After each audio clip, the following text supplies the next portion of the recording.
गोळीबाराच्या घटनेनं पुणे पुन्हा एकदा हादरले। गाडीला साईड दिली नाही म्हणून पुण्यातल्या कोथरूड भागामध्ये गोळीबार केलाय। निलेश घायवळ टोळीकडून केलेल्या गोळीबारात एक जण गंभीर जखमी झालाय। सह्याद्री रुग्णालयामध्ये जखमीवर उपचार सुरू आहेत। घायवळ टोळीतील मुसा शेख, रोहित आखाड आणि गणेश राऊत, मयूर कुंभारे यांनी गोळीबार केलाय। मध्यरात्री कोथरूडमध्ये ही घटना घडली। काय बघितलं तुम्ही?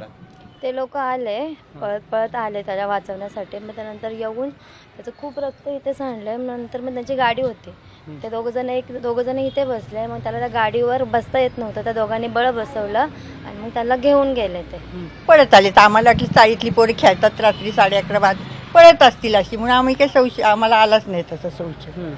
नंतर मग तिकडे आवाज आला, म्हणजे असं नाही एखादा दारोड्या वगैरे असं बसला असेल ना, म्हणून काही नाही लक्ष। नंतर ते इकडे हे झालं, मग ती पोरं, ती 3 पोरं आली आणि त्या एका पोराला गाडीवर घेऊन गेली। दोघं जण गाडीवर बादशा हसत। भीती ते बघितल्यानंतर भीतीच वाटणार ना एवढं, मग ते पळत गेले एवढं कळलं तिथनं। नक्की आपण जर पाहिलं तर हे या ठिकाणचे प्रत्यक्षदर्शी रहिवासी आहेत, त्यांनी हा सगळा थरार जो आहे तो रात्री अनुभवलाय। कॅमेरा आदर्श कटकेसह सागर, साम टीव्ही। आता isakal.com आहे देशातील नंबर 1 ची मराठी न्यूज वेबसाईट। प्रत्येक अपडेटसाठी isakal.com ला नक्की भेट द्या।